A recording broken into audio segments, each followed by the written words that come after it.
வணக்கம் தமிழ் மக்களே, இன்னையோட சினிமா அப்டேட்களை பார்க்கலாம் வாங்க.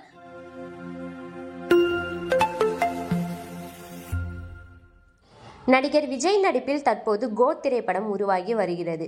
வெங்கட் பிரபு இயக்கும் இப்படத்தில் நடிகர் விஜய் இரட்டை வேடத்தில் நடிக்கிறார். AGS நிறுவனம் தயாரித்துள்ள இப்படத்திற்கு யுவன் சங்கர் ராஜா இசையமைத்துள்ளார். இப்படத்தின் ஷூட்டிங் முடிந்து ரிலீஸுக்கு தயாராகி வருகிறது. கோட் திரைப்படம் வருகிற செப்டம்பர் மாதம் 5ஆம் தேதி விநாயகர் சதுர்த்தி பண்டிகையை ஒட்டி உலகெங்கும் திரையரங்குகளில் ரிலீஸ் ஆக உள்ளது.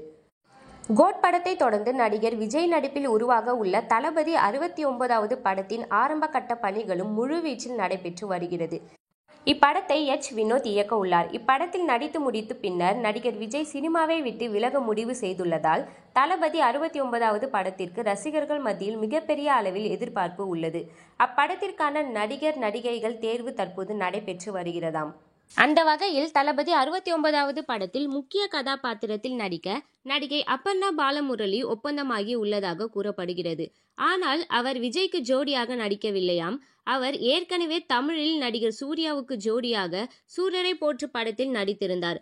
அப்படத்தில் அப்பர்ணா பாலமுரளி நடித்த பொம்மை கதாபாத்திரம் பெரிய அளவில் கொண்டாடப்பட்டதோடு அப்படத்திற்காக அவருக்கு தேசிய விருதும் கிடைத்தது.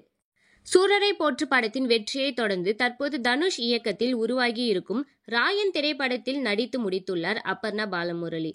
இப்படம் வருகிற ஜூன் மாதம் 12ஆம் தேதி திரையரங்குகளில் ரிலீஸ் ஆக உள்ளது. சூரரை போற்று படத்தில் இடம்பெற்றதை போல தளபதி 69வது படத்திலும் அப்பர்ணா பாலமுரளி ஸ்ட்ராங்கான கதாபாத்திரத்தில் நடிக்க வாய்ப்புள்ளதாக தகவல் வெளியாகியுள்ளது.